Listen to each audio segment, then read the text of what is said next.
The Hunter exam's third phase had already claimed 14 candidates before noon. The tower loomed over a jungle that killed without warning, and inside it, men and women with years of combat training were being systematically dismantled by opponents who bent reality through sheer force of will. Aura crackled through stone walls. A boy with spiky black hair and eyes far too old for his face was dragging an unconscious examiner away from a collapsing corridor. A silver-haired teenager was already 3 floors ahead of him, moving like gravity didn't fully apply. Somewhere far above them both, a clown in face paint was humming to himself, bored in the way only truly dangerous things can be bored. And then the front gate opened. No aura signature preceded him, no ripple of killing intent, no tremor in the emotional atmosphere that Nen users read the way sailors read weather. He just walked in, a short man in a white cape, yellow suit and gloves, carrying a reusable grocery bag that was, improbably, empty. He glanced at the tower, then at the jungle, then at a posted exam schedule that had been partially melted by someone's acid-based Nen technique. He tilted his head slightly, the way a person does when they're trying to remember if they left the stove on. The Hunter exam had seen monsters, prodigies, assassins, and madmen walk through its gates. It had never seen anyone who registered as nothing, not hidden, not suppressed, just absent from every system designed to measure threat. Whatever this man was, the world that governed power, hierarchy, and survival had no category for him. And worlds without categories for something tend to break when that something starts walking through them.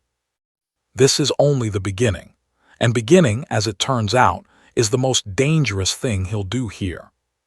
If you've been waiting for a crossover that doesn't pull its punches, you're already too late to look away. Subscribe now, because what this man does to the Hunter world's power structure over the next 12 parts isn't something you want to miss mid-collapse. The Hunter exam's intake processing station was a converted military checkpoint at the base of Trick Tower, staffed by 3 licensed hunters whose entire job was threat assessment. They used a combination of standard biometric screening and passive Nen observation, the kind of low-level aura reading that didn't require direct contact, just proximity and attention. In 11 previous exam cycles, they had flagged every dangerous candidate within 40 seconds of arrival. Assassins trained since childhood, black market Nen practitioners, one man who had quietly murdered 6 other applicants before even reaching the checkpoint. They had caught all of them, measured all of them, and filed accurate threat assessments on all of them before the first phase even began.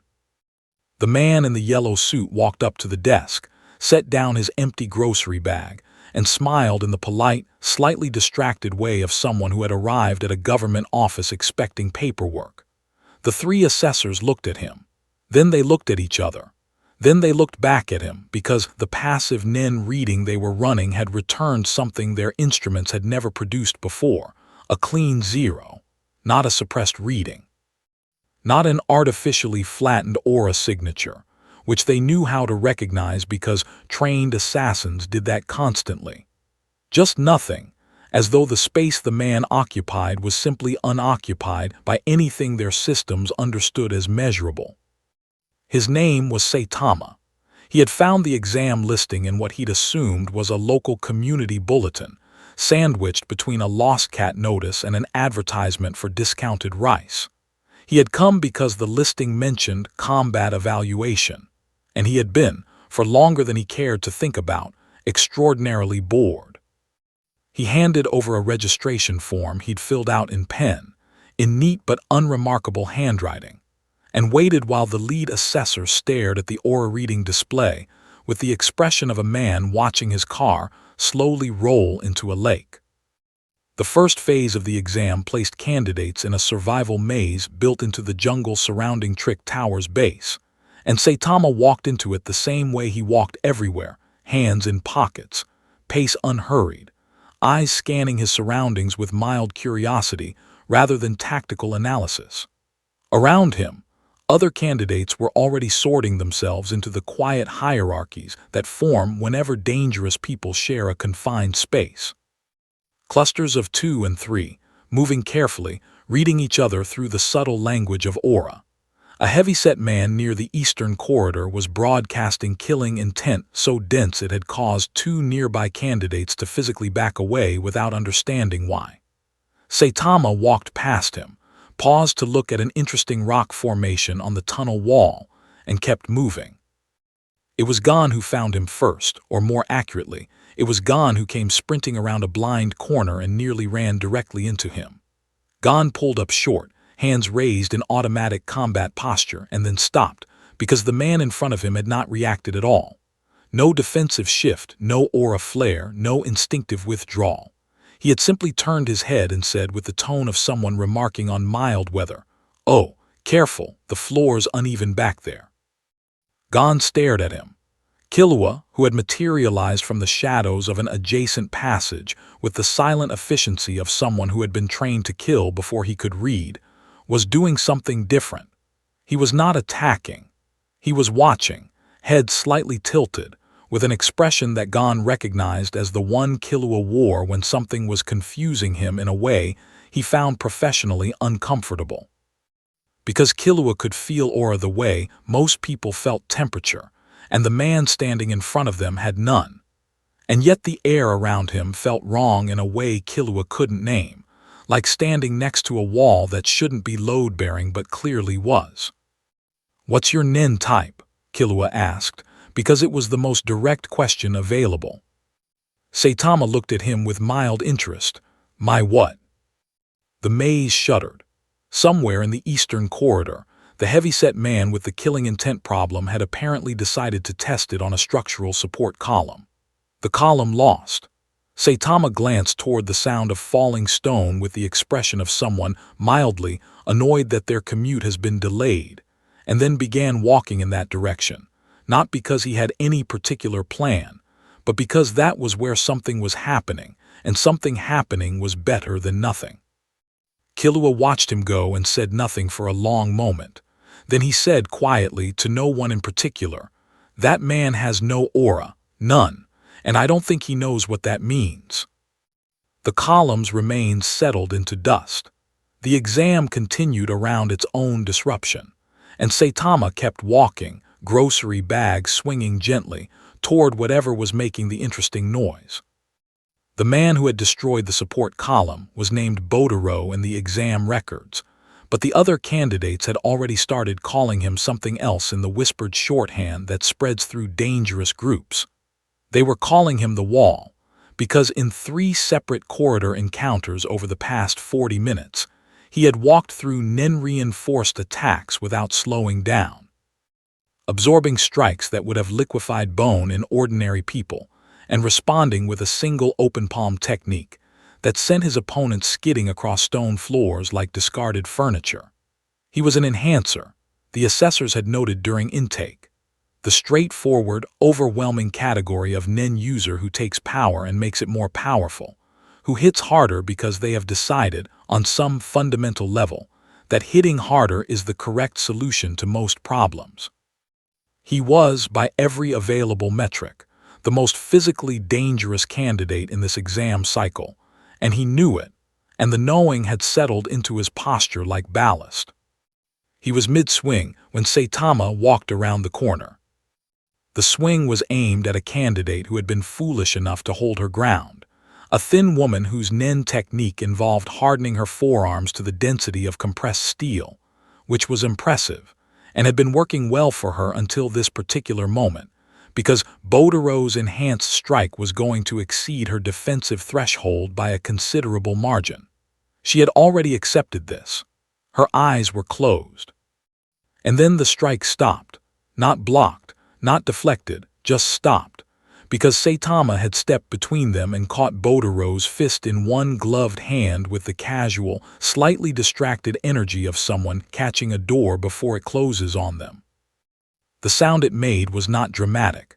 That was the strangest part, the part that the thin woman would describe later to examiners who didn't fully believe her. There was no shockwave, no crack of competing aura, no visible display of power meeting power. Bodoro's fist simply stopped moving, and Saitama looked at it and then looked at Bodoro and said, You probably shouldn't do that. The ceiling's already unstable. Botaro stared at him. Every Nen user in proximity range, and there were 4 of them, spread across adjacent corridors, all of whom had been passively tracking Botaro's aura output as a survival precaution, felt something that their training had no precise term for. It wasn't killing intent, which has a texture and a direction. It wasn't suppressed aura, which reads as deliberate absence. What they felt, in the half-second that Saitama held Botaro's fist, was the sensation of standing at the edge of something very deep and being unable to see the bottom. And then Saitama let go, and the sensation vanished, and he looked mildly around the corridor as though trying to remember which direction he'd been walking. Botaro hit him. It was not a restrained strike. It was the full expression of an enhancer who had spent 15 years refining a single technique into something that could crack granite, delivered with both hands, into the center of Saitama's back, because Botaro was not a man who accepted the existence of things he couldn't break. The impact echoed through 3 corridors. The thin woman flinched. 2 of the 4 nearby Nen users began moving away from the sound as an instinctive precaution.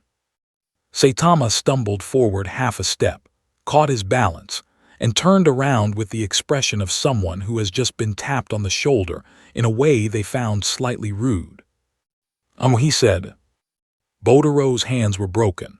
Not visibly, the skin was intact, but every small bone across both palms had fractured simultaneously from the impact, the way glass fractures when you strike something harder than glass. He didn't understand this yet. He was still processing the fact that the man had moved half a step. He had hit stone pillars with that technique. He had hit a Nen-hardened combat specialist with that technique. The stone had cracked. The specialist had lost consciousness. The man in the yellow suit had moved half a step and turned around. Gon had arrived in the corridor by then, with Killua 2 paces behind him, and Gon's face was doing something complicated, caught between the excitement he felt whenever he encountered someone genuinely interesting, and the concern of watching a man with broken hands try to understand what had just happened to him. Killua was not doing anything complicated. Killua had gone very still, the particular stillness of someone who has just updated a threat assessment by several orders of magnitude and is deciding what to do with that information. Saitama looked at Botaro's expression, the shock, the confusion, the dawning physical awareness of the damage, and his own expression shifted into something that was almost sympathy, the slightly tired sympathy of someone who has been in this situation from the other direction too many times to count. "You should probably sit down," he said, "and someone should look at your hands." He picked up his grocery bag from where he'd set it on the floor during the whole exchange, checked that nothing had fallen out of it despite it being empty, and continued down the corridor in the direction of the next sound. Behind him, Killua finally spoke. His voice was very quiet and very flat, which was how Killua sounded when he was being serious. "Gon," he said, "that man didn't use Nen to stop that punch. He didn't use anything. He just stopped it." Gon watched the yellow cape disappear around the bend. "I know," he said. "That's not possible." "I know," Gon said again, and he was already following. The Hunter Association's Threat Monitoring Division operated out of a secondary building, adjacent to the exam oversight facility, staffed during active exam cycles by a rotating team of senior hunters whose job combined live surveillance with real-time candidate evaluation. They had access to a network of passive Nen sensors embedded throughout Trick Tower's infrastructure, not precise enough to read technique or intent, but sensitive enough to track aura output by location and magnitude, the way a seismograph tracks tremors without knowing what caused them.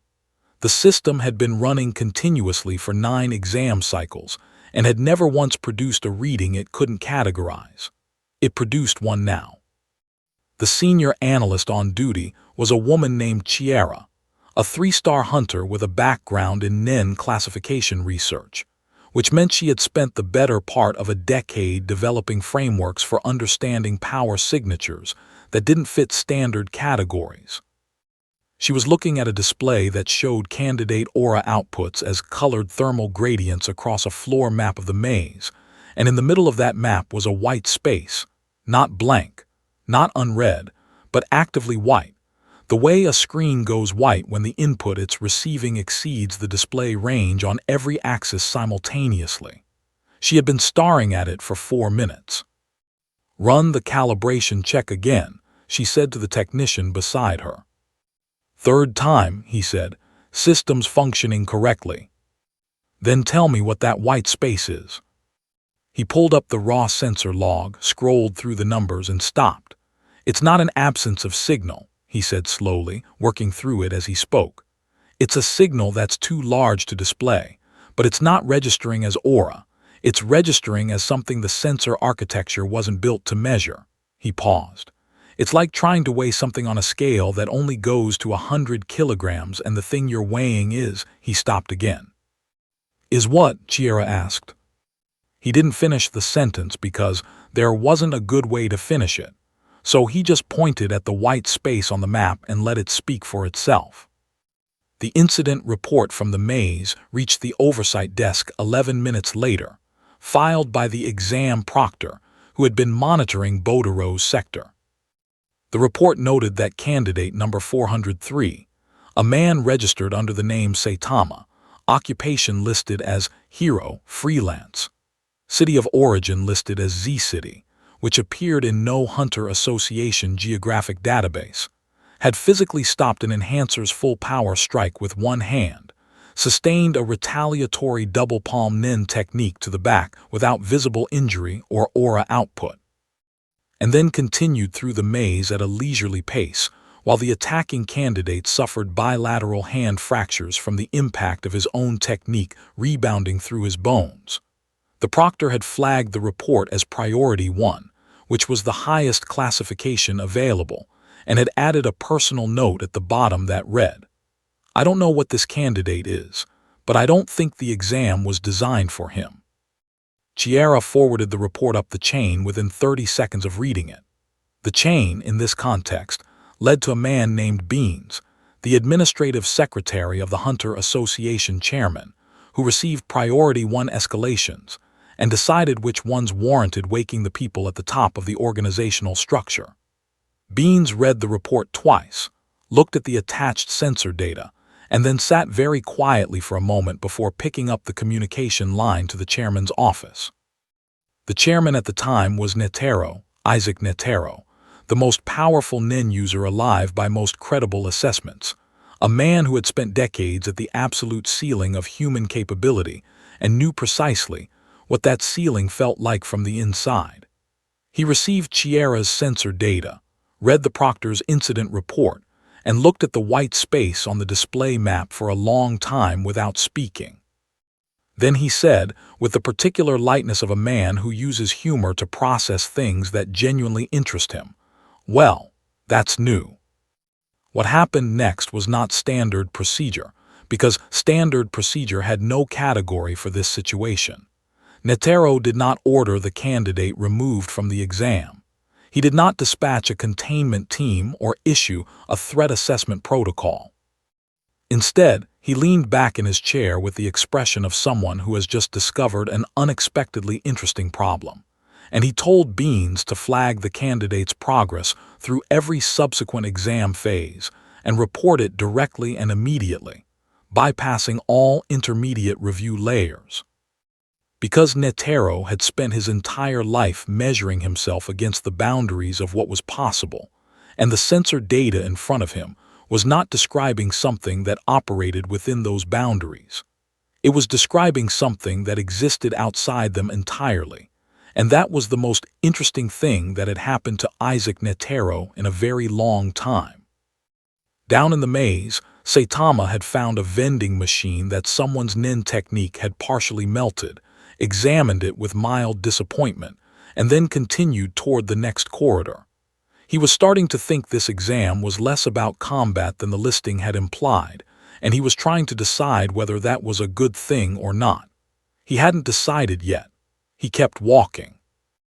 Hisoka, who had been observing from 3 corridors away through a gap in the stonework, with the patient, precise attention of someone watching a card trick he hadn't figured out yet, finally smiled. It was not a comfortable smile. It was the smile of a man who had just found exactly what he had been looking for without knowing he was looking for it. Hisoka had a system for evaluating people, refined over years of wandering through every dangerous space the world had to offer: exam halls, black market fight circuits, the dark infrastructure of organizations that didn't officially exist. The system was simple, almost childlike in its directness. He looked at a person and asked himself whether fighting them would be interesting, and the answer was almost always no, and the no was the loneliest part of being Hisoka. Exceptional nen users presented interesting surfaces, technical puzzles wrapped in power, but he had solved enough of those to know their shape before the fight even began. The aura signature told him the category. The category told him the ceiling. The ceiling told him exactly how disappointing the conclusion would be. He had fought his way to the edge of what the nen world could offer him and found the view from there quietly unbearable. The man in the yellow suit had no aura signature, which meant he had no category, which meant he had no ceiling, or at least no ceiling that Hisoka could read from the outside, and the absence of that information was doing something to Hisoka's attention that very few things in the world had ever managed to do. It was holding it, completely, without effort, the way a locked door holds attention better than an open one.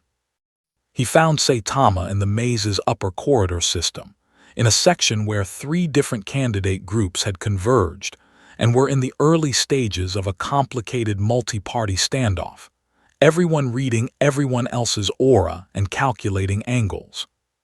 Saitama was standing at the edge of this standoff, eating a rice ball he had apparently been carrying in his grocery bag the whole time, watching the tension between the candidate groups with the mild, unattached interest of someone observing a chess match they hadn't been invited to join. Hisoka walked through the standoff the way he always walked through spaces full of dangerous people, like the danger was furniture, and stopped in front of Saitama with his hands in his pockets and his head tilted at the angle he used when he was genuinely curious rather than performing curiosity. The candidate groups, sensing something shift in the atmospheric pressure of the corridor, quietly began moving away from both of them without making it obvious that they were doing so. "You stopped an enhancer's full power strike with your hand," Hisoka said. "Not an accusation, not a challenge, just a statement delivered with the careful neutrality of someone confirming a fact before building an argument on top of it." Saitama looked up from his rice ball. He was about to hit someone who didn't deserve it, he said, with a small shrug that suggested this was not a particularly complicated explanation. "You have no aura," Hisoka continued. "I've been watching you for 40 minutes and you have produced no measurable nen output under any circumstances. Not when you stopped the punch, not when you took the retaliation, not even now." He paused. "What are you?" Saitama considered this question with the thoughtful expression of someone trying to give an honest answer to something they've never been asked quite this directly. "A hero," he said finally. "Freelance. It's not very glamorous." Hisoka smiled, the real one, the one that didn't reach the performance layer of his face, the one that lived underneath. "I want to hit you," he said pleasantly, the way someone might say they wanted to try a restaurant they'd heard good things about. "That seems like a bad idea," Saitama said. "Most of my best ideas do," Hisoka said, and then he moved.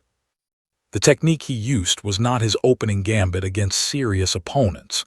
It was the one he used against people he was genuinely uncertain about. A compressed bungee gum strike that hit with the combined properties of rubber and gum, designed not just to impact but to adhere, to wrap around a target's defensive aura and pull it apart from the inside. Against an unguarded nen user, it was typically decisive. Against someone with no nen, it should have been catastrophic, because there was no aura layer to partially absorb the kinetic transfer, which meant the full force would translate directly into the physical body without any of the usual dampening. The strike landed in the center of Saitama's chest with a sound like a thunderclap in a small room, and the bungee gum component spread across his torso like it was designed to, and Hisoka pulled. The technique was meant to jerk the target off their feet and into a second strike. What actually happened was that the bungee gum stretched, and stretched, and stretched further than it had ever stretched in Hisoka's experience, because it was anchored to something that was not moving, and the tension climbed past the threshold where it should have either pulled the target or snapped, and kept climbing, until Hisoka, for the first time in longer than he could clearly remember, felt resistance through his own technique that was traveling back up the bungee gum toward his hands. He released it. The snapping recoil hit him across the forearms hard enough to knock him back 2 steps, which was 2 more steps than almost anything had knocked him in years. He stood there and looked at Saitama, who had watched the whole process with the expression of someone mildly puzzled by an overly complicated handshake. There was a faint bungee gum residue across the front of his suit that he was now looking down at with mild displeasure. "This is my only suit," he said. Hisoka began laughing, softly at first and then with genuine, unguarded delight, the way he laughed at things that were actually funny to him rather than things he performed amusement at, because the bungee gum had found no ceiling. He had pulled with increasing force and the resistance had increased to match him without any apparent effort or awareness on Saitama's part. The man hadn't braced, hadn't tensed, hadn't done anything at all. He had simply been immovable in the way that mountains are immovable, not because they're trying to be, but because the question of being moved doesn't apply to them. From the corridor entrance, Killua watched Hisoka's expression and felt something cold settle in his chest. He had seen Hisoka excited before, and it was always bad. But he had never seen Hisoka excited like this, not with hunger, but with something closer to awe, which was a thing Killua had not previously believed Hisoka was capable of feeling. Gon, beside him, was already leaning forward slightly, the instinctive forward tilt of someone who wants to understand something better. "He held against Hisoka's bungee gum," Gon said quietly, "without Nen, without doing anything." "He didn't hold against it," Killua said. "He just didn't notice it. There's a difference." He watched Saitama attempt to wipe the residue from his suit with mild, futile effort, and I think that difference is the most dangerous thing I've ever seen. The exam had been officially suspended for 47 minutes by the time Netero arrived at the base of Trick Tower, a fact that the remaining candidates were processing with varying degrees of frustration, relief, and suspicion. Suspensions happened, but they were rare, and the official communication issued to candidates and proctors alike had been phrased in the careful, neutral language that institutions use when they are managing something they don't fully understand yet. Administrative review in progress. All candidates maintain current positions. Phase continuation pending reassessment. The candidates who had been in proximity to the yellow-suited man during the maze phase read the suspension notice and understood, on some level, that the two things were connected. The candidates who hadn't been in proximity read it and began asking questions that nobody with authority was answering directly. Netero came alone, which was itself a statement. The Hunter Association chairman arriving at an active exam site was not unprecedented, but he typically arrived with an administrative contingent, an oversight team, the visible infrastructure of institutional authority. He arrived now with his hands folded behind his back and his eyes carrying the particular brightness of a man who had been bored for too long and had recently been given a reason not to be. He was wearing the exam site access credentials around his neck, the way someone wears a lanyard at a conference they're mildly amused to be attending, and he moved through the checkpoint at the base of the tower with the unhurried pace of someone who owned the building and was taking a casual tour of it. Chimera met him at the monitoring station and pulled up the sensor records without being asked, because she had been running them on a loop for the past hour trying to find a framework that explained them and had not found one. Netero looked at the white space on the display map and the raw feed numbers below it for approximately 20 seconds and then he said, with genuine appreciation, "The sensor architecture is intact." "Fully calibrated," Chimera confirmed, "checked 3 times. And this is what it produces when it reads him." "That's what it produces when he's within range." She paused. "When he moves out of range, the reading doesn't drop to a normal baseline. It goes to the clean 0 we registered at intake. No residual aura signature. No Nen imprint on the environment. No trace evidence that he was there at all of any kind." Netero was quiet for a moment. "Nen always leaves traces," he said, not as a correction, just as a statement of a thing that was true, one of the foundational facts of the world he had spent his life inside. A Nen user moved through space, and space remembered them briefly. The air held the shape of expelled aura the way water holds the shape of a passing hand for a fraction of a second after it moves. Even highly trained specialists who worked to minimize their environmental signature left something. It was one of the things that made Nen users findable, trackable, ultimately legible to each other, and to the systems built around them. "No traces," Chimera said. "Nothing. The environment doesn't remember him."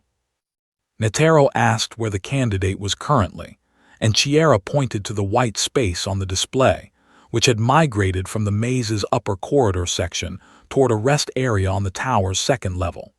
He had apparently stopped moving.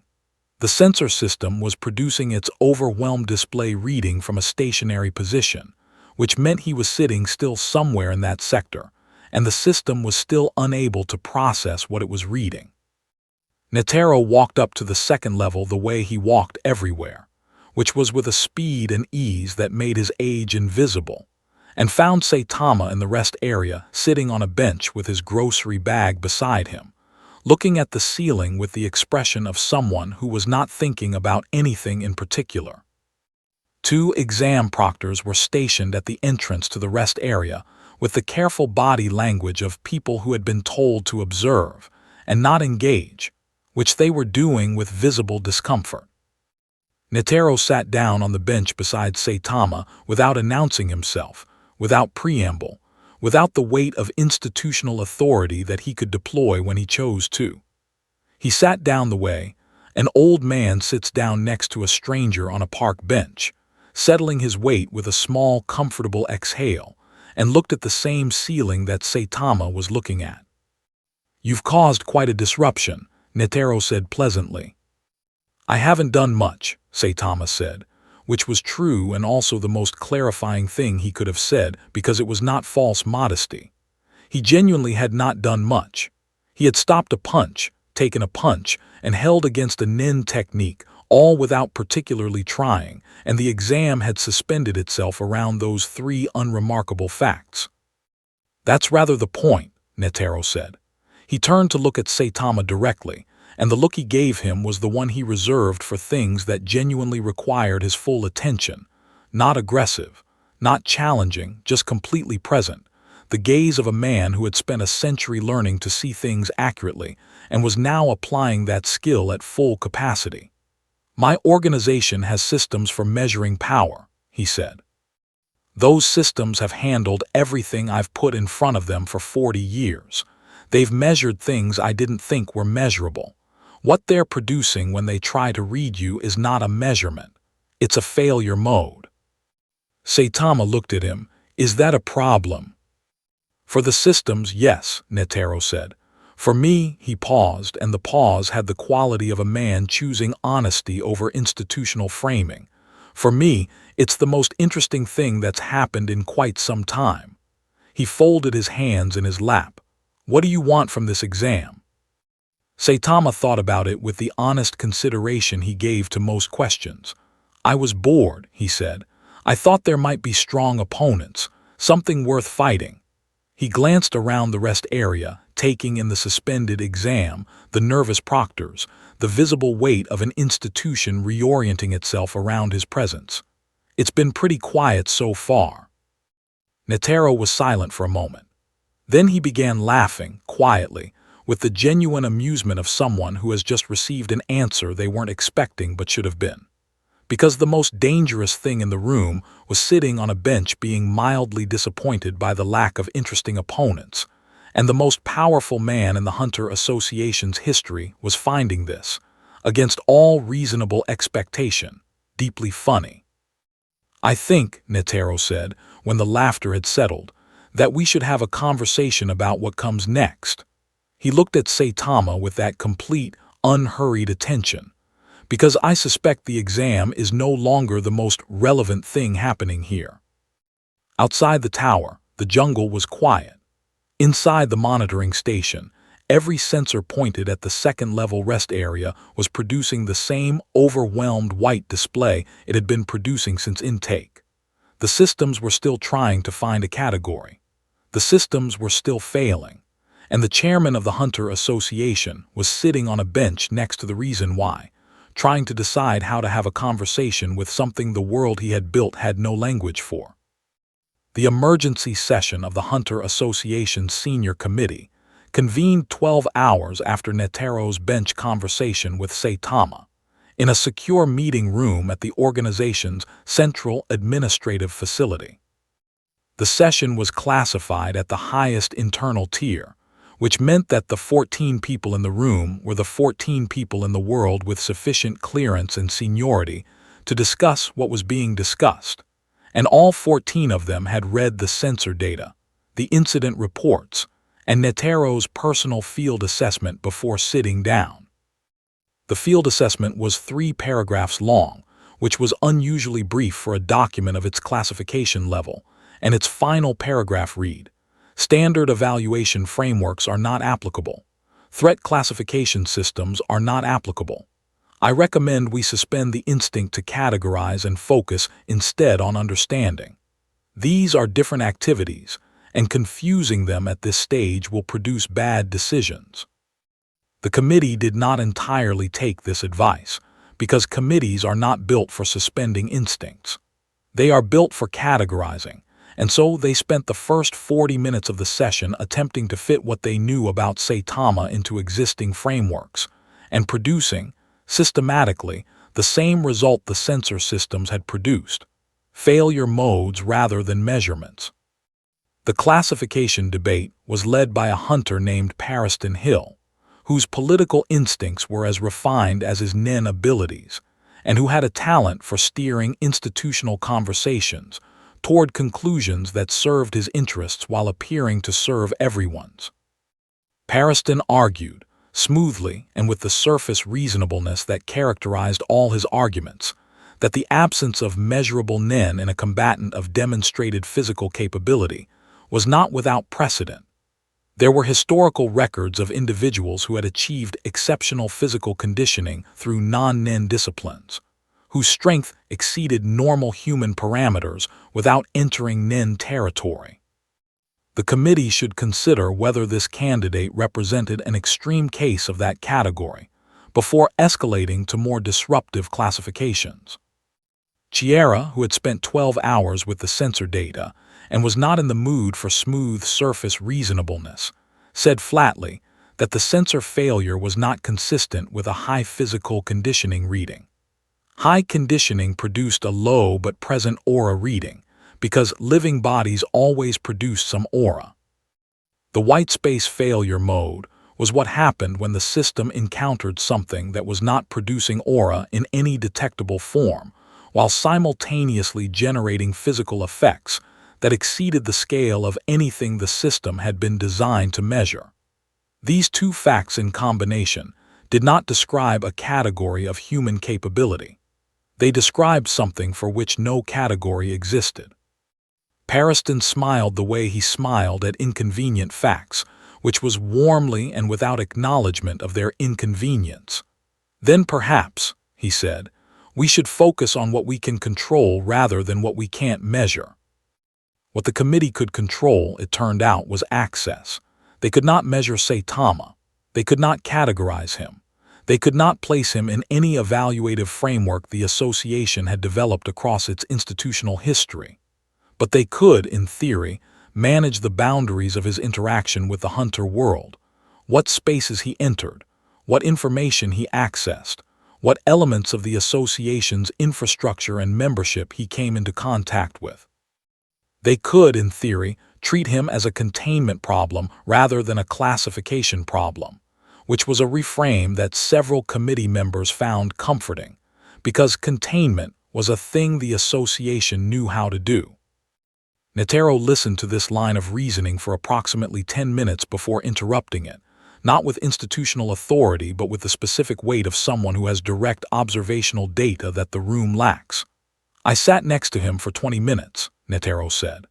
I looked at him with everything I have, and what I can tell you, which the sensor data cannot, is that there is no hidden technique, no suppressed aura, no concealed intention of any kind.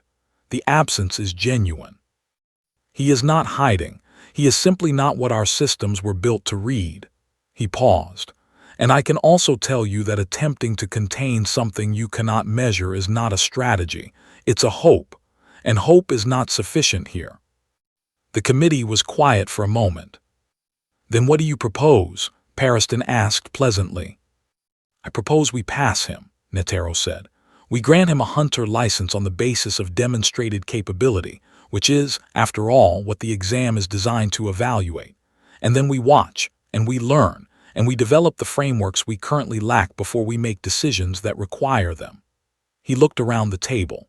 The alternative is attempting to remove him from the system, and I would ask everyone in this room to consider very carefully what that attempt would look like in practice. The room considered it. The room, to its credit, considered it honestly, and arrived at the same uncomfortable conclusion. They did not have an asset, a technique, or a strategy that represented a credible approach to forcibly removing a man who had held against Hisoka's bungee gum without noticing it, who had absorbed a full-power enhancer strike, and described it as nothing remarkable, who registered on every measurement system they possessed as something that exceeded the measurement system's operational range. The attempt would not succeed. The attempt would produce a record of the attempt having failed, which was worse than not having made it. They passed Saitama. The vote was not unanimous. Pariston abstained, which was his preferred method of registering disagreement while maintaining plausible future flexibility, but the majority held. A hunter license was issued to candidate number 403, Saitama, Occupation Hero, City Z City, effective immediately, with a classification field that the administrative system required to be populated, and which Chimera filled in, after a long pause, with a notation she invented on the spot. Unclassified, pending new framework development. Saitama received the news from Beans, who delivered it with the careful professionalism of someone who had been briefed to answer no follow-up questions, and was hoping there wouldn't be any. Saitama looked at the license card, turned it over once and said, "Does this mean I can go to the grocery store discount section? I heard hunter licenses get you access to special markets." Bean stared at him. "That is one of the benefits, yes." "Great," Saitama said, and put the card in his pocket. Down the hall, in a room where the committee was beginning to disperse, Killua was sitting in a corridor outside the session room where he had absolutely no authorization to be, having extracted the summary of the meeting's conclusions through methods that the association's security team would have found professionally embarrassing had they known. He was turning the information over in his mind with the systematic attention he applied to things that mattered. They had passed him because they couldn't stop him. They had classified him as unclassifiable because their classification systems couldn't hold him. And now a man who had arrived bored, carrying an empty grocery bag, was a licensed hunter, and the most powerful organization in the world had just formally acknowledged that they had no idea what to do about that. Killua found Gon in the waiting area outside, where Gon had been sitting with the patient, attentive energy he brought to things he was genuinely interested in. "They gave him a license," Killua said. Gon looked up, "because they wanted to. Because they couldn't think of anything else." Killua sat down. "And that means whatever happens next, it happens with the association's name on it." The Chimera Ant situation had been classified as a global tier crisis for 6 weeks before the Hunter Association formally acknowledged it in terms that matched its actual scale. The NGL region had gone dark in stages: first communications, then border access, then the intermediate buffer zone that the association had established when it became clear that whatever was happening inside the territory was not staying inside the territory. The threat assessment had climbed from regional to continental, to something the association's classification language didn't have a clean word for, because the language had been built around threats that operated within the NEN framework, that followed the rules of power as the Hunter world understood them. And the Chimera Ant Royal Guard did not operate within those rules so much as they had absorbed the rules and made them larger and stranger than anything the framework had anticipated. The palace invasion had been planned across months by the best strategic minds the association possessed, and the plan was good, thorough, disciplined, built on accurate intelligence and realistic assessment of the opposition's capabilities. It was a plan designed for a situation where the opposition was powerful but legible, where NEN techniques could be read and countered, where the scale of the threat, however massive, still existed within a space that the Hunter world's accumulated knowledge could navigate. It was, in other words, a plan that had been designed for a different problem than the one it was about to encounter. Saitama heard about the NGL situation from Gon, who explained it with the direct, unembellished urgency that characterized Gon's communication when something genuinely mattered to him. They were in a transit facility 3 days after the Hunter license had been issued, and Gon had been watching Saitama eat a convenience store sandwich with the patient attention of someone working up to asking something important. The explanation, when it came, covered the Chimera Ants, the Queen, the Royal Guard, the palace, and the fact that Meruem, the Ant King, the thing at the center of all of it, was a creature of such consolidated power that the association's most reliable threat models had assessed any direct engagement as likely fatal even for their strongest deployed assets. Saitama listened to all of this with the sandwich in one hand and the expression of someone receiving moderately interesting news. "How strong are they?" he asked, which was the question he asked about everything, and which by now Gon recognized as the question that determined whether Saitama was going to be interested or not. "The Royal Guard killed a 2-star hunter in approximately 8 seconds, Gon said. "A 2-star hunter with 30 years of combat experience and a technique specifically developed for high lethality engagements." Saitama finished the sandwich.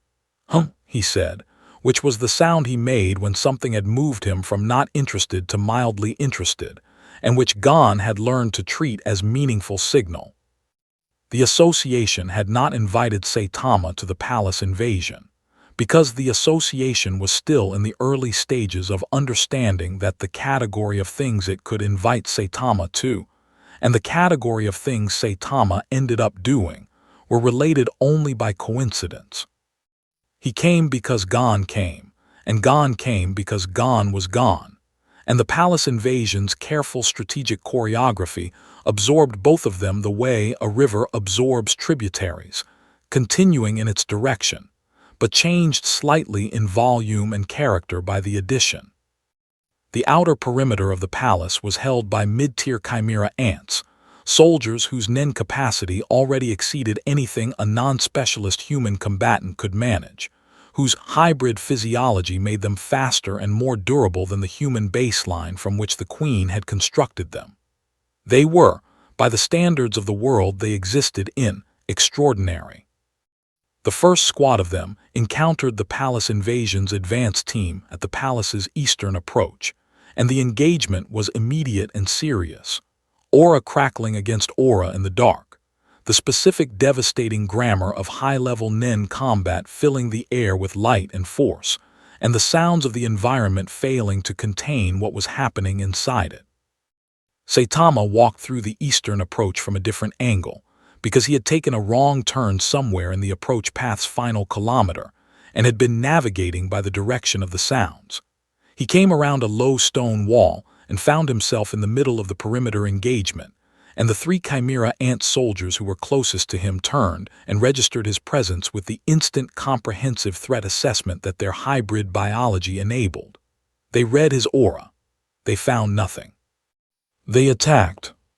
The first one crossed 15 meters in under a second, which was fast enough to be invisible to unaugmented human perception, and hit Saitama in the chest with a nen-reinforced strike that had cracked the foundation walls of buildings in previous engagements.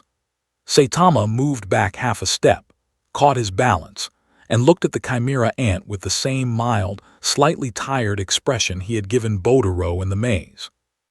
The second and third ants came in from the flanks with coordinated timing, both strikes landing simultaneously, both carrying the full weight of nen enhancement at the upper range of what mid-tier soldiers could produce. Saitama stood in the middle of the 3 impacts and looked around with the expression of someone who has walked into a room and is trying to remember why. Then he flicked the nearest ant, in the precise way you flick something small off a surface you want to keep clean, with one extended finger, into the chest of the second ant, and the kinetic result of that flick, delivered without aura, without technique, without apparent effort, sent both of them through the palace's outer wall and into the courtyard on the other side with a sound like a controlled demolition. The third ant, who had survived enough engagements to have developed something resembling tactical instinct, stopped moving and stared at him with eyes that were doing the same thing Killua's eyes had done in the maze, recalculating everything. Neferpitou felt it from inside the palace. Not aura, there was no aura to feel.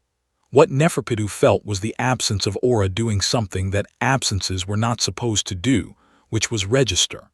Something had arrived at the palace's perimeter that her every sense was telling her was nothing, and yet the wall was gone and 2 soldiers were down, and the nothing was still standing there looking mildly around the courtyard, as though trying to find a sign that would point it in the right direction. She moved to the window. She looked out. She saw Saitama, who had found the approach path again and was walking toward the palace entrance with his grocery bag, which was still empty, swinging at his side. And Neferpitou, who had never experienced uncertainty in a threat assessment in her existence, felt something that her hybrid consciousness had no precise category for, something that lived in the space between caution and the thing that comes before caution, the earlier, quieter alarm that sounds before the conscious mind has finished assembling the evidence.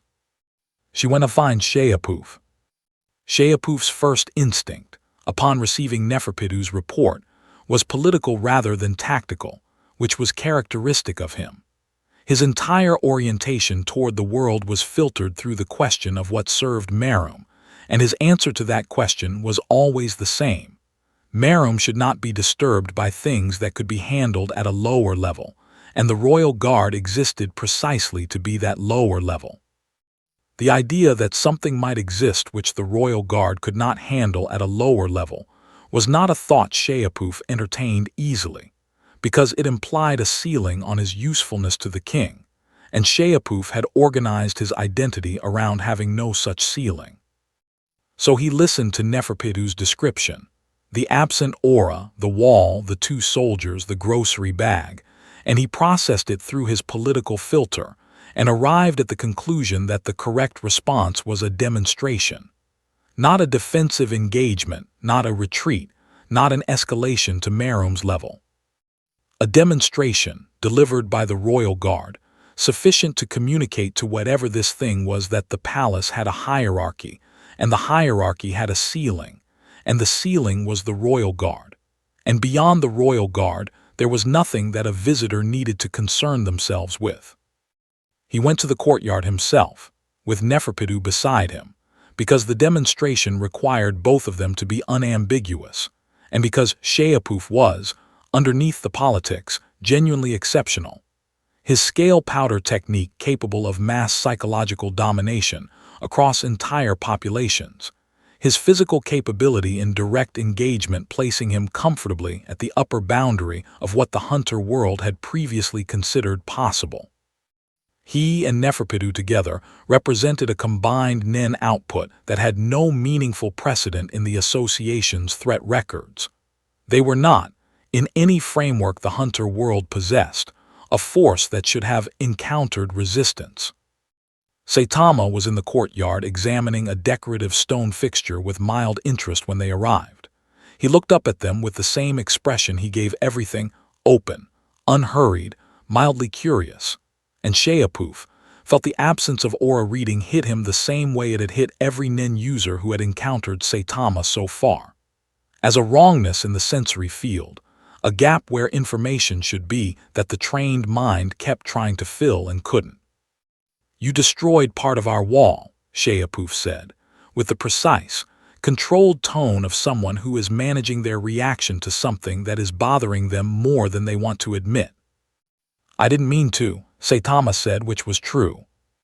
Sheapoof released the scale powder in the same motion as the sentence's end, because the demonstration had been designed to begin with psychological domination and end with whatever physical response became necessary, and the scale powder was the beginning. It spread through the courtyard in the way it always spread, fine, invisible, irresistible, threading through the air and into the respiratory system, and from there into the neural architecture of anything biological, bending will toward submission the way gravity bends trajectories. It had worked on every living thing Sheapoof had deployed it against. The mechanism was not Nen-dependent on the receiving end. It operated on biology, on the electrochemical systems of living nervous tissue, and it did not require its target to have or use Nen in order to function. Saitama breathed it in. Then he breathed out. Then he looked at Sheapoof with the same expression he'd had before, because the scale powder was doing something in his system, and that something was producing no visible result, which meant either the biology was wrong or the scale was wrong. And Sheapoof, watching his technique fail in real time, felt the first genuine uncertainty he had experienced in a very long time begin to crystallize in his chest. Neferpitou moved. She had not waited for the scale powder's result, because she had already told Sheapoof what she'd seen from the window, and what she'd seen had made her want to understand the physical reality of this opponent before any strategy was committed to. Her engagement style was the most direct of the 3 Royal Guard members: pure, overwhelming physical and Nen capability deployed at maximum expression.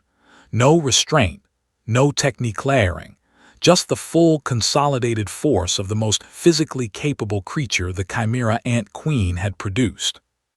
She crossed the courtyard in a single movement and struck at Saitama with both hands, the impact landing with a force that had previously, in testing, produced craters in reinforced palace infrastructure.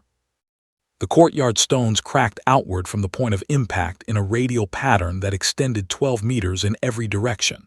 Dust rose. The decorative fixture Saitama had been examining earlier fell over, and when the dust settled, Saitama was standing in the center of the impact crater, looking at Neferpitou with the expression he always wore after being hit by something. The mild, slightly puzzled expression of a man who has been tapped on the shoulder and is waiting to understand why. Neferpitou stepped back. Not far, not in retreat, just one step, the automatic physical expression of a recalibration happening faster than conscious decision could manage. Because she had delivered that strike with everything available to her, and the crater was in the stone, not in the target, and the target was looking at her with eyes that held no pain, no shock, no adrenaline response, none of the biological markers of a system that had received significant physical input. He looked like someone who had just noticed it might rain. "You're pretty strong," Saitama said to her, and his tone was the tone of someone giving honest, unembellished assessment, and the honesty of it, the fact that he wasn't being dismissive, wasn't performing indifference, was just genuinely reporting his experience of having been hit with her full capability, was somehow worse than dismissal would have been. Dismissal would have implied he'd measured her and found her wanting. This implied he hadn't needed to measure. Sheapoof's political framing collapsed in that moment, because the demonstration had concluded, and its conclusion was that the royal guard was not the ceiling. He had no framework for what came after that conclusion, because his identity had been built on the premise that no ceiling existed above the royal guard except Meruem, and Meruem was not in the courtyard, and the thing standing in the impact crater was. From a high palace window, Meruem watched. He had been drawn by the sound of the wall coming down, and he had been watching since before Sheapoof and Neferpitou arrived, with the focused, comprehensive attention he gave to things that interested him, and very few things interested Meruem. He had solved every game, mastered every system, processed every challenge the world had placed before him with the speed and completeness of a mind that operated beyond the parameters the world had been designed around. He watched Neferpitou step back from her impact, and he processed the information with the same cold accuracy he applied to everything. And the conclusion he arrived at was simple and total, and the first conclusion of its kind he had ever produced in his existence. He did not know what this was. He left the window. He began walking toward the courtyard stairs. Not urgently. Meruem did not move urgently, but he moved with the complete, committed attention of someone who has decided that a thing requires direct engagement, and that decision in Meruem had the weight and finality of a law of physics. In the courtyard, Saitama picked up his grocery bag, which had fallen over during Neferpitou's strike, checked that it was undamaged. It was, inexplicably, and looked around for the direction he'd originally been heading before all of this started. He was looking for Gon, because he'd lost track of Gon somewhere in the approach path, and Gon seemed like the kind of person who found trouble at a rate that warranted monitoring. He did not see Meruem coming down the stairs yet, but Meruem saw him. Meruem reached the courtyard floor and the space changed. That was the only way to describe it accurately. Not that he arrived, not that he appeared, but that the space changed, the way a room changes when something genuinely heavy is set down in it, the air reorganizing itself around a new center of gravity. His aura was not deployed aggressively. It was simply present, in the way that a star's gravity is simply present, not aimed, not activated, just existing at a scale that made the concept of aimed or activated feel decorative. Every Nen user within the palace felt it the way you feel a change in atmospheric pressure before a storm, not as a threat, but as a fact, a fundamental condition of the environment that had just updated itself. Sheapoof straightened immediately, his entire bearing shifting from the careful, controlled stillness of someone managing a crisis to the instinctive attentiveness of a creature, in the presence of the thing it was built to serve. Neferpitou took her place 2 steps behind and to the right, the position she occupied when Meruem was present, and she was in a potential combat situation, the position that said, "I am here, I am ready, the decision about what happens next belongs to you."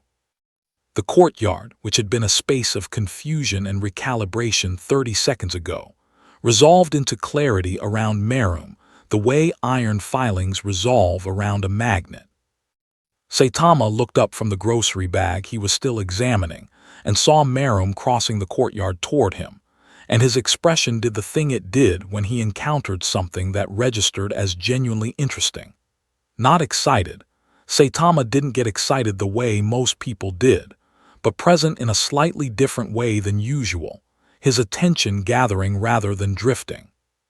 Something about Meruem's movement, the absolute economy of it, the way he covered distance without any of the performance that most powerful beings layered over their movement, resonated with Saitama in the specific register of things that reminded him of himself.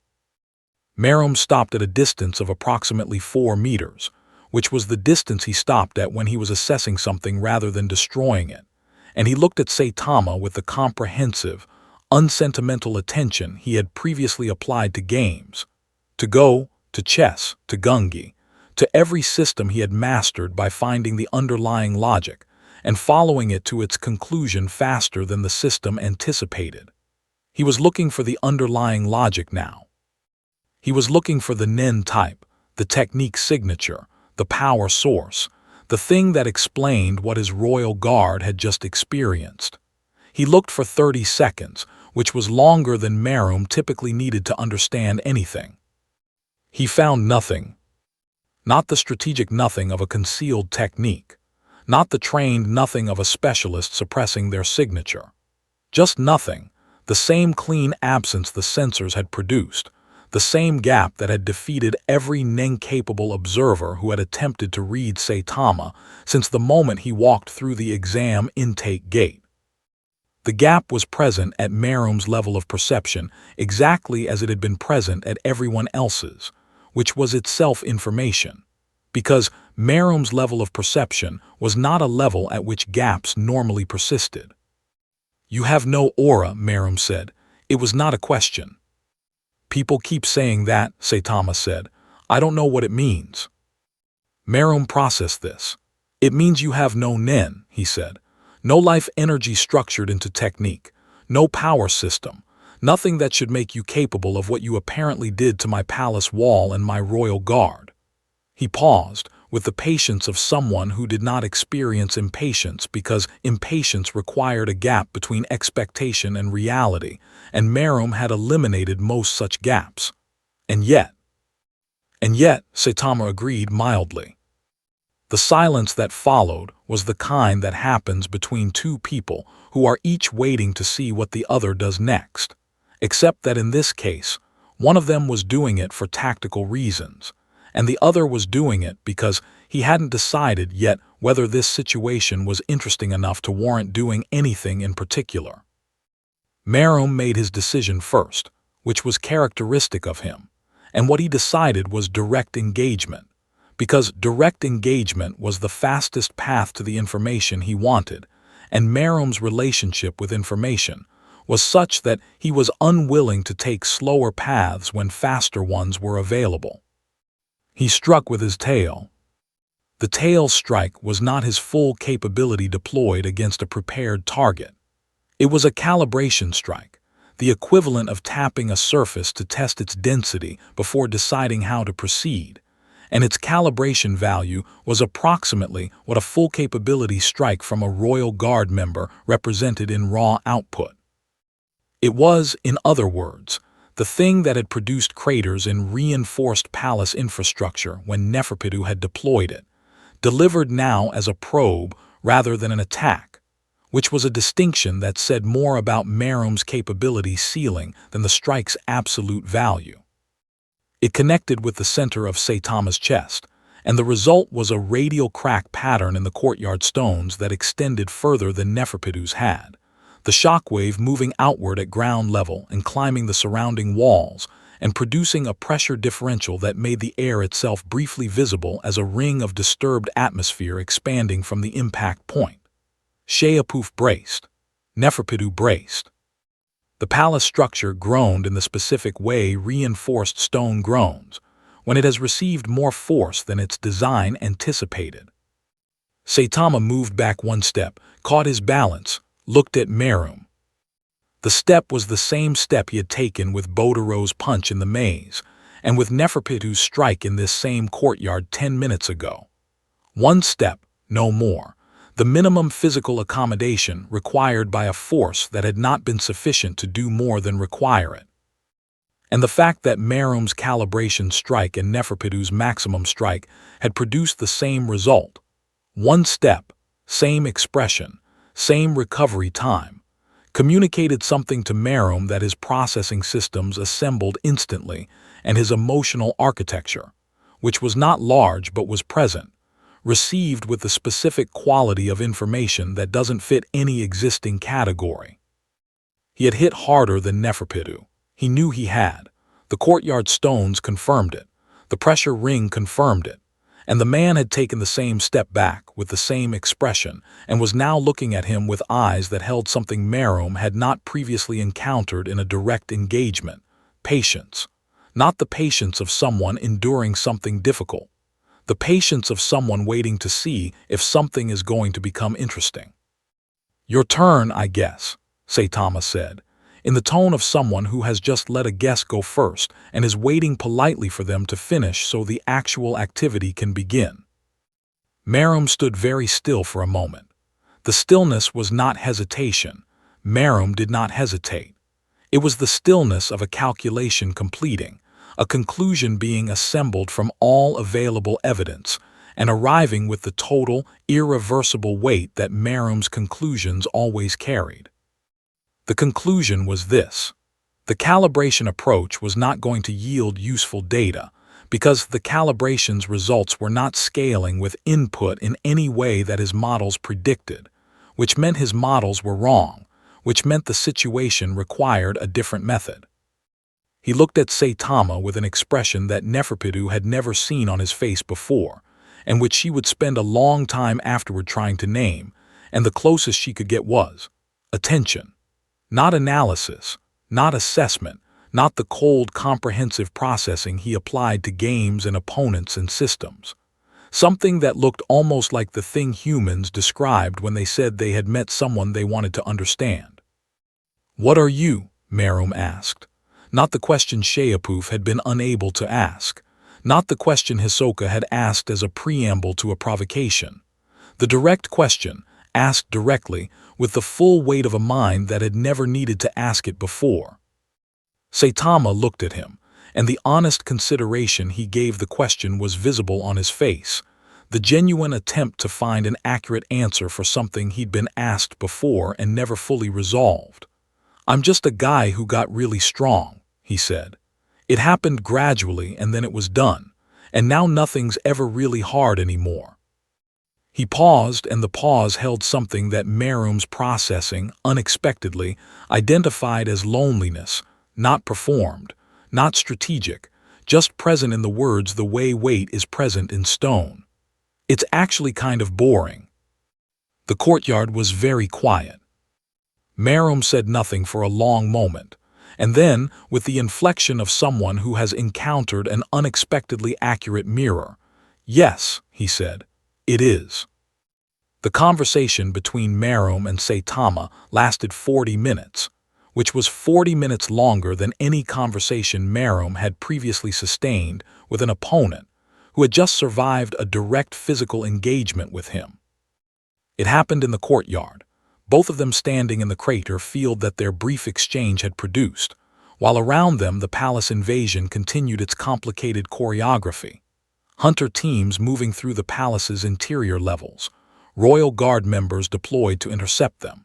The entire strategic architecture of a month's planned operation proceeding in parallel to a conversation that neither side had anticipated, and that was, in ways nobody present fully understood yet, more consequential than the invasion itself. Meruem talked the way he did everything, with precision, without decoration, following the logic of a thought to its conclusion before beginning the next one. He had spent his existence solving systems, he explained, not because solving systems gave him satisfaction, but because unsolved systems were a form of disorder that his mind refused to tolerate. He had mastered every game, dominated every opponent, processed every challenge the world placed before him with a speed that removed the challenge before it had time to become interesting. He had, in other words, experienced the ceiling of everything he was capable of reaching, and the ceiling was not high enough, and the space above it was empty, and he had been living in that emptiness since before he understood what it was. Saitama listened to this with his full, unhurried attention, which was the quality of his listening that people always noticed, that he listened as though the thing being said was the only thing happening, without the restless undercurrent of someone waiting for their turn to speak. And when Meruem finished, Saitama said, "I trained for 3 years. 100 push-ups, 100 sit-ups, 100 squats, 10 kilometers every day, until my hair fell out." He looked at Meruem with the mild directness of someone delivering a fact. "And then one day I could beat anything, and I thought that would fix it." He paused. It didn't. The thing neither of them said, because neither of them was built for that kind of explicit acknowledgement, was that they were the same problem wearing different shapes, the problem of capability without limit, of strength that had passed through the zone where challenge existed and emerged on the other side into a space where nothing could follow. The loneliness of that space was not emotional in the way human loneliness typically was. It was structural. It was the loneliness of a door that opens onto nothing, because nothing on the other side has the same scale. What Meruem wanted to know and asked directly was whether Saitama had ever found anything that approached his ceiling. Saitama thought about it honestly, in the way he thought about everything, and said, "Not yet." And the yet was the most significant word in the sentence, because it implied an orientation toward the future, a continued expectation that the ceiling existed and could be found. And Meruem, who had stopped expecting this, felt something shift in his processing in response to that word. Something that his architecture had no clean name for, but which operated like the sensation of a window opening in a sealed room. This was the 40 minutes. This was what it cost. What it cost specifically was the operational timeline of the palace invasion, which had been designed around a window of engagement before Meruem could consolidate his position and respond with full strategic capability. The invasion's planners had accounted for the royal guard, had accounted for mid-tier ant resistance, had accounted for the variables they could measure. They had not accounted for Meruem being in a courtyard having a conversation about the phenomenology of absolute strength, while their teams moved through the palace interior. And the invasion had proceeded into phases. It was not supposed to reach without the strategic conditions the earlier phases were designed to establish. Netero found Saitama in the courtyard from the palace's upper entrance, having arrived via the association's emergency deployment channel, and the scene he encountered was not the scene any of the invasion's planning documents had described as a possible state of affairs at this stage of the operation. Meruem was standing in a crater field. Saitama was standing beside him. They appeared to be concluding a conversation. Sheapuf and Neferpitu were stationed at the courtyard's perimeter, in the posture of people who were deeply uncertain about what they were supposed to be doing, and had resolved this uncertainty by doing nothing. Netero looked at this tableau for a long moment with the comprehensive attention he had applied to every piece of Saitama-related information since the exam, and he arrived at the same conclusion the sensor data had been producing, and that he had been intellectually accepting without fully absorbing. The categories he had spent his life building were not adequate here. Not inadequate in the sense of needing refinement. Inadequate in the sense of being the wrong instrument for the measurement entirely. He had come prepared for the most significant combat engagement of his life. He had spent decades in specific preparation for a confrontation with a threat at this scale, had refined his capabilities to the absolute limit of what preparation could achieve, had arrived carrying the full weight of everything he was. He looked at the crater field and the conversation happening in the middle of it and felt, for the first time in a very long time, the specific vertiginous sensation of a ceiling revealing itself, not the ceiling of the threat, but the ceiling of his own framework for understanding what was happening. "Netero," Saitama said, noticing him with the mild friendly recognition of someone seeing a person they've met before. "This is Meruem. He's pretty strong. We were talking." Netero looked at Meruem. Meruem looked at Netero with the evaluative attention he gave to things that required assessment, and the assessment was rapid and complete, and its conclusion was visible in the slight shift of his bearing, not dismissal, but something adjacent to it. The recategorization of a threat downward from its original classification. He had just spent 40 minutes in proximity to something that had taken his calibration strike and moved one step, and Netero's aura, which was the most formidable aura Netero had ever developed and which by any previous standard was extraordinary, read against that backdrop as finite, measurable, categorizable, the kind of thing Meruem's systems could process. The kind of thing, in other words, that was not the same problem as the thing standing beside it. Netero understood this the moment Meruem's assessment landed, because Netero was perceptive enough to read the shift, and reading the shift meant reading its implication, and the implication was that 40 minutes of conversation in a courtyard had changed the strategic geometry of the palace invasion in ways that went well past the operational timeline. The Ant King had arrived at this courtyard, intending to determine what Saitama was, and had instead spent 40 minutes finding that the question had a human answer. And the human answer had done something to Meruem that the invasion's planners had devoted everything to trying to do and had not managed. It had made him consider something outside himself. And that, Netero understood, with the clarity of someone who had spent a lifetime thinking about power and had just seen it operate in an unexpected direction, was more dangerous than anything the invasion's threat models had prepared for. Not because a reflective Meruem was more violent, because a Meruem who had begun to consider something outside himself had become, for the first time, a Meruem who had something to protect. He looked at Saitama, who was now examining the crater field with mild interest, apparently trying to estimate the diameter of the largest one. He looked at the grocery bag, still swinging, still empty. He looked at the white space on every sensor display that had been following Saitama since the exam intake gate, and he understood, with the full weight of his century of accumulated wisdom, that the invasion had not created this situation. Saitama had not created this situation intentionally. The situation had created itself around Saitama's presence the way weather creates itself around a mountain. Not because the mountain is trying to make weather, but because the mountain exists at a scale that the atmosphere cannot ignore. The cost of 40 minutes of honest conversation, it turned out, was the entire strategic premise of the operation.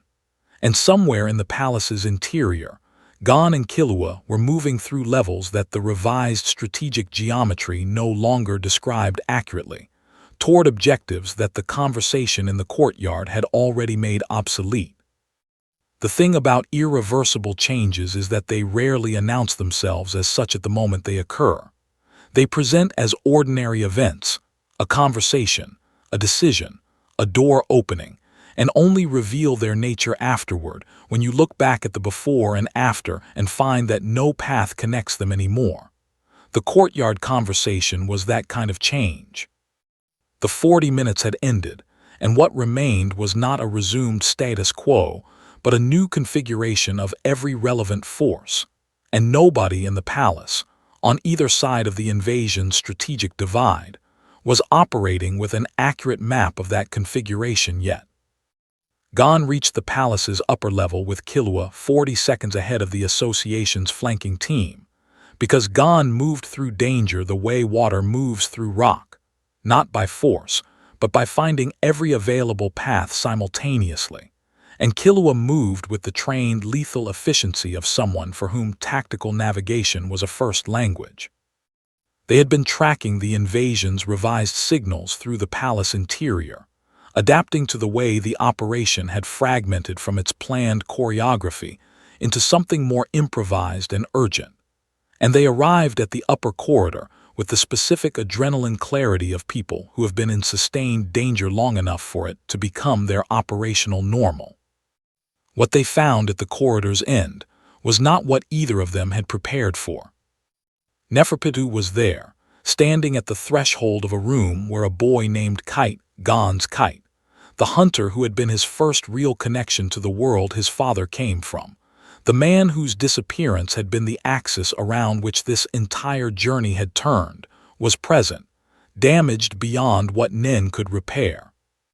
In a state that Neferpitou's ability was maintaining at the boundary of alive, and not alive with the specific cruel precision of someone who understood the difference between those two states, and had chosen to hold a person at the boundary as a strategic resource.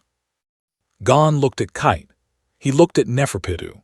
And the thing that happened to Gon's face in that moment was not anger in any form that anger usually takes, not hot, not explosive, not the adrenaline spike of immediate threat response. It was something older and colder and more total, the face of someone for whom an internal structure that had been load-bearing has just been removed, and who is now operating from whatever is underneath the structure, which turns out to be simpler and more absolute than anything built on top of it. Killua saw it, and his hand went to Gon's arm immediately, not to restrain but to connect, to be the point of contact that said, "I am here. You are not alone in this. because Killua understood what was happening in Gon's face, and he understood what it meant for what Gon was about to do, and he was not going to be somewhere else when it happened. Neferpitou turned from them toward the sound of the courtyard from below, because the courtyard had been producing information she was still processing.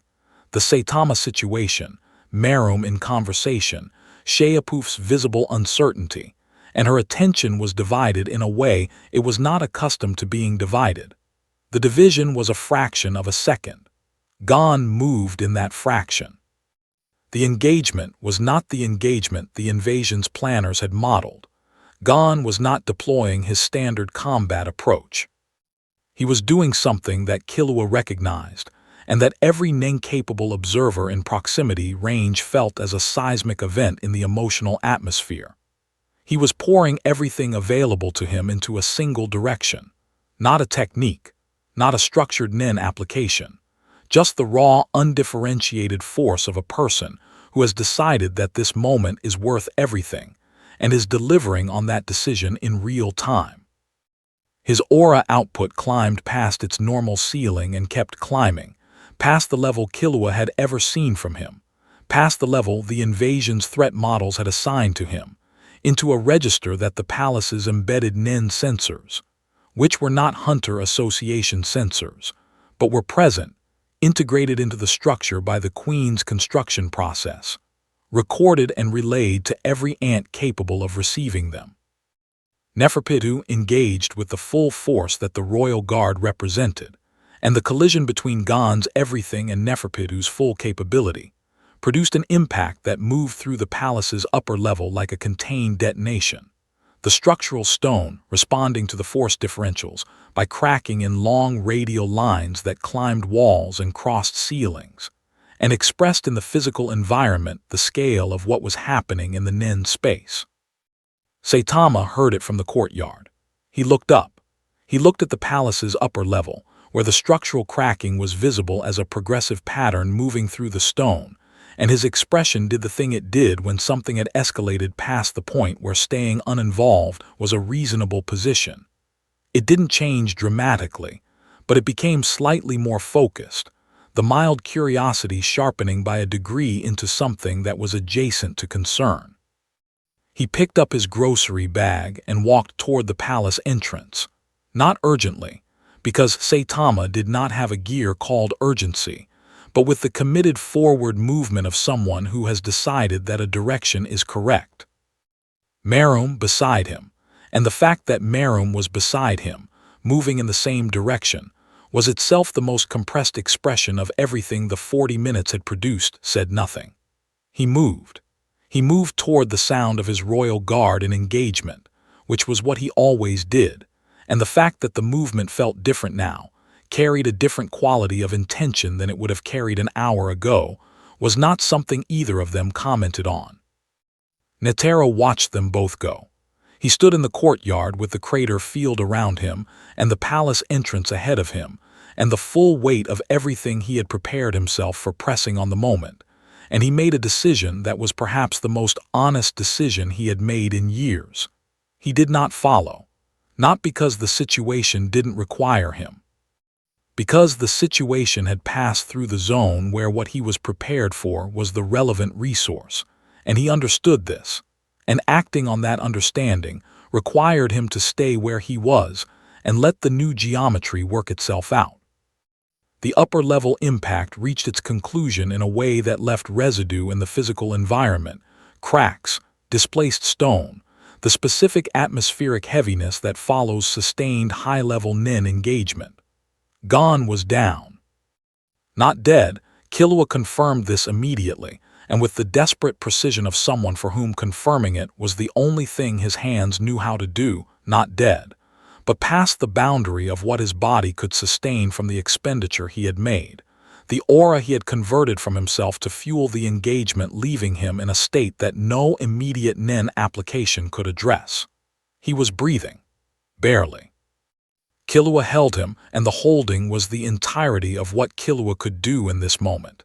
And it was not enough, and he knew it was not enough, and he did it anyway because it was what he had. Neferpitou was still, not defeated, not destroyed, but still, in the specific way of someone who has received a force they were not prepared to receive, and is reassessing every prior assumption about the situation's parameters. The engagement had not resolved in the clean strategic terms the invasion's planning had hoped for. It had resolved in human terms, in the terms of what people do when something they cannot afford to lose is at stake, and those terms did not produce clean strategic outcomes. Saitama reached the upper-level corridor and found Killua on the floor with Gon, and the scene assembled itself in his processing with the particular weight of something that bypassed his usual mild curious detachment and arrived at a different layer, the layer that responded not to danger or excitement, but to the sight of someone holding someone else, and the holding being the only thing left. He stood in the corridor and looked at it and said nothing for a moment. Then he looked at Neferpitou. He looked at her with the same mild, open expression he gave everything. But the mildness had a different quality now, the specific quality of something very calm that has decided something very completely. He set his grocery bag down against the corridor wall, with the careful placement of someone putting something down that they intend to pick up again. Neferpitou looked at him. She looked at the bag. She looked back at him. And the thing she felt from him in that moment, not aura, not technique, not any measurable nen output, was the first thing she had felt from him since the window that her systems could categorize. It categorized as ending. Meruem arrived at the corridor threshold 2 seconds after Saitama, and he saw the scene, and he processed it, and the processing produced something his architecture had been producing more frequently in the last 40 minutes than in the entirety of his existence before them. Something that operated on the frequency of consequence, of things mattering beyond their strategic value, of a world that extended past the edge of his own capability, and contained, in that extension, people who were breakable in ways that the breakage of was not acceptable. He looked at Killua holding Gon. He looked at Saitama standing in front of Neferpitou with his grocery bag set carefully against the wall. He looked at the cracked ceiling and the displaced stone and the long radial lines that expressed in the physical world what could not be expressed in language, and something locked in place in Meruem's architecture. Quietly, finally, with the weight of a decision made not from calculation, but from the simpler, older logic that lives underneath calculation. The world had changed, not would change, had. The change was already complete, and what came next was not the change but the consequence of it, and the consequence was already in motion and could not be recalled. Killua looked up from Gon's face and found Saitama's eyes, and what he saw there was the same thing Neferpitou had seen, that calm, total, completely settled quality of someone who has made a decision so simple and so complete that it requires no further internal deliberation. He had set down his bag. He was standing between Neferpitou and Killua and Gon. He was not posturing, not performing readiness, not deploying any of the visible grammar of a person preparing for violence. He was just there, the way a wall is there, the way the ground is there. And in the corridor, with the cracked stone around them and the invasion's broken choreography behind them, and whatever came next still assembling itself from the pieces of everything that had already happened, that was enough. More than enough. It was, as it had always been, simply overwhelming. Neferpitou did not move. This was the conclusion of a calculation that took less than a second and arrived with the total certainty that Meruem's conclusions carried. That moving was the wrong decision, that the man standing between her and the two boys on the floor was not a problem that movement solved, and that she understood this now in a way she had not understood it at the courtyard window or during the strike or during the 40 minutes of a conversation she had observed from the perimeter. She understood it the way you understand a fact of physics, not because someone explained it, but because you have now tested it against reality, and reality has responded with absolute consistency. Meruem said her name once. She stepped back, not in retreat, not in defeat, but in the specific measured withdrawal of someone who has received new information and is incorporating it correctly. The corridor held its configuration, Saitama standing in the center of it, Killua on the floor with Gon, Meruem at the threshold, Neferpitou behind him, and the configuration was not a combat posture. It was something that had no precise tactical name, the shape that forms when a situation has passed through conflict and arrived somewhere on the other side of it that conflict's vocabulary cannot describe. Saitama turned around and looked at Gon. He looked at him the way he had looked at Botaro's hands in the maze, the slightly tired sympathy of someone who has been on the other side of this particular experience too many times to not recognize it. "He needs a doctor," he said, which was the simplest true thing available, and which, delivered in his tone, carried the weight of a complete analysis. Killua looked up. "I know," he said.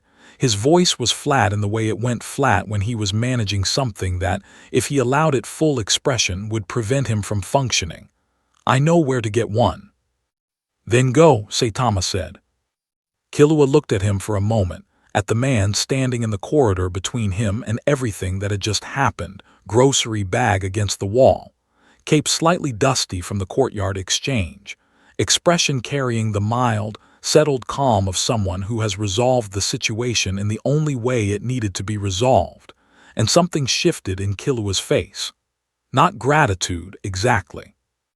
Killua's relationship with gratitude was complicated by his history and his training and the general architecture of who he had become, but something adjacent to it, something that acknowledged, without requiring language, that a thing had been done that mattered. He gathered Gon carefully, with the practiced gentleness of someone whose hands had been trained for precision in every direction, and he moved toward the corridor's exit, and he did not look back, because looking back would have required him to have something left to spend on it, and he did not. The corridor was quiet after they left. Meruem looked at Saitama and Saitama looked at Meruem, and the look between them carried the residue of the 40 minutes and everything that had followed it. The calibration strike, the one step, the conversation about ceilings and boredom and training until your hair falls out and still finding nothing on the other side of the effort that matches the scale of the effort.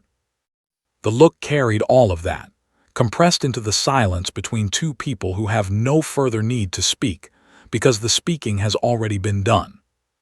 "What happens now?" Saitama asked, and the question was genuine, directed not at the tactical situation but at the larger thing, the thing that the 40 minutes had opened up and that the corridor had changed the shape of. He was asking Meruem what a creature like Meruem did with the information that something existed outside the ceiling, that the ceiling was not the end, that the space above it contained something that was not emptiness. Meruem was quiet for a moment. Then he said, "I don't know." And the honesty of it, the fact that the most powerful creature the world had produced, the thing that had solved every system placed before it, was delivering a genuine "I don't know" with the full weight of meaning behind it, was more significant than any answer would have been. An answer would have described a known path. "I don't know" described a door. The Hunter Association's aftermath team reached the palace in the early hours of the following morning, moving through the operational residue of an invasion that had concluded in outcomes none of its planning documents had predicted. They found Netero in the courtyard, sitting on a piece of displaced stone, watching the dawn arrive over the jungle canopy with the expression of a man who has processed something enormous and arrived at the other side of the processing with a revised understanding of where he stands relative to the world. He was not injured. He was not diminished.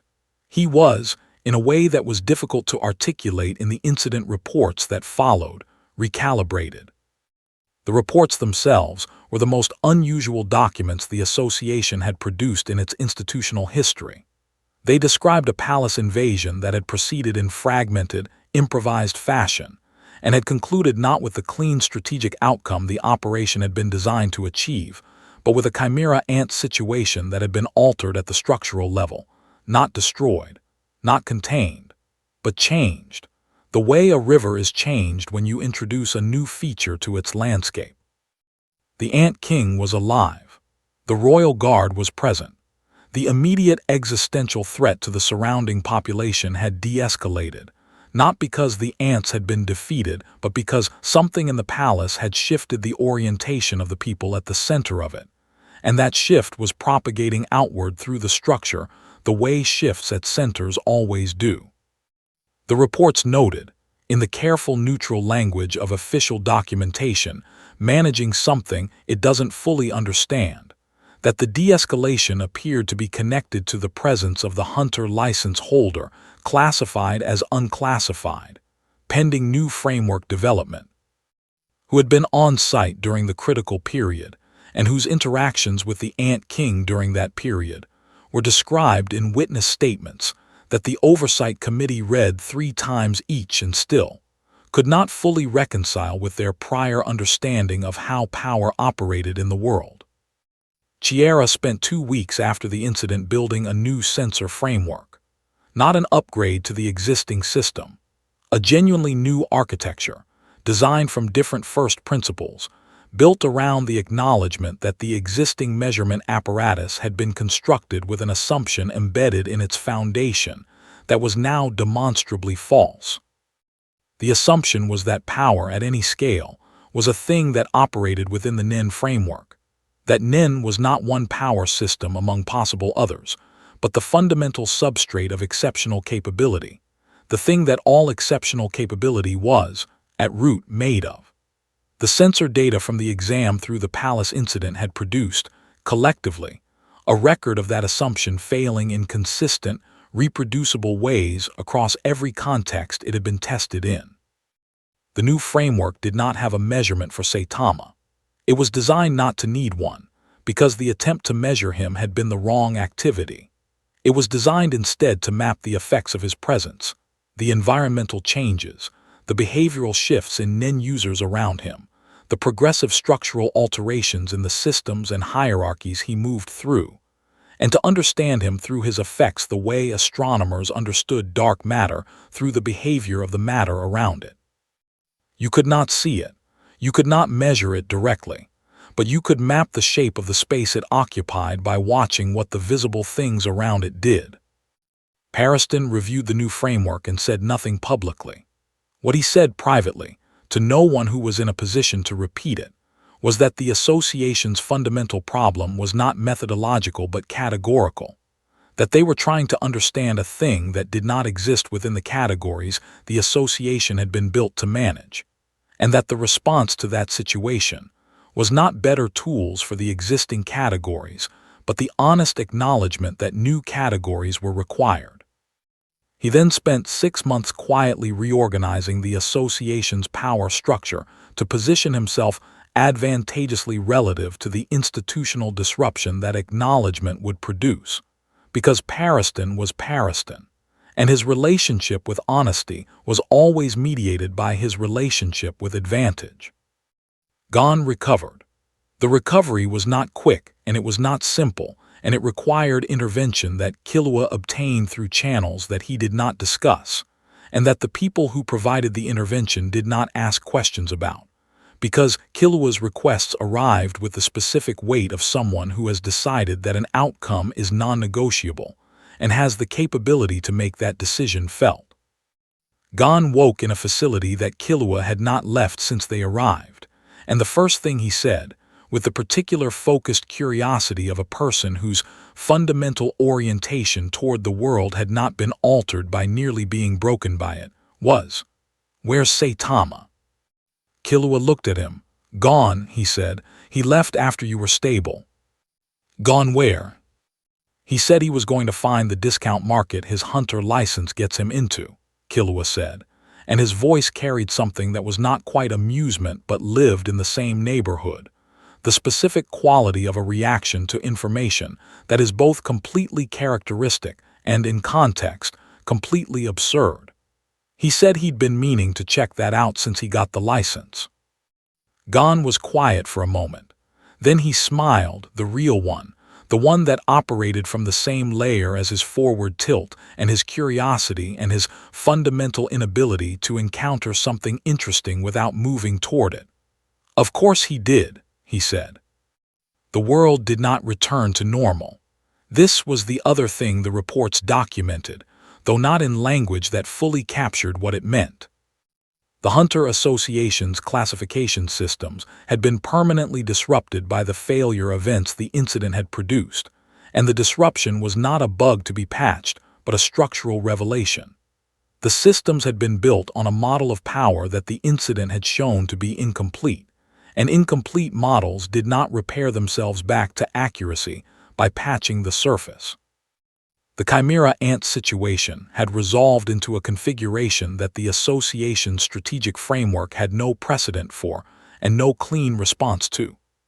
Netero had returned from the field with a revised understanding of his own position that he did not publicize, but that informed every subsequent decision he made, in ways that the people around him noticed, and the people around them began to notice in turn. And somewhere in all of this, moving through the changed landscape with the same mild, unhurried pace he had entered it with, was a man in a yellow suit with a white cape and an empty grocery bag, who had not sought to change anything, had not planned to disrupt anything, had simply been present at the scale he was always present at, and let the world reorganize itself around that fact the way it always did. He had found the discount market, which was, it turned out, genuinely impressive fresh produce at prices that justified the licensing process entirely, in his assessment. He bought enough for 2 weeks and was mildly annoyed that the grocery bag was not quite large enough to fit all of it. He did not become a celebrated hunter. He did not rise through the association's ranking system or accumulate the credentials that the system had been designed to accumulate toward. The hunter license sat in his pocket next to his apartment key and a slightly crumpled receipt from a grocery run 3 weeks before the exam, and he thought about it occasionally with the same mild, slightly detached consideration he applied to most things that didn't directly involve something hitting him or the prospect of something being interesting enough to hit back. He had not found the ceiling. It was still out there, presumably, the thing that would be genuinely hard, the opponent that would make him feel the way he had hoped to feel before the training worked and the boredom set in. He had not found it in Z-City, and he had not found it in the Hunter exam, and he had not found it in the courtyard where Meruem's calibration strike had moved him 1 step back.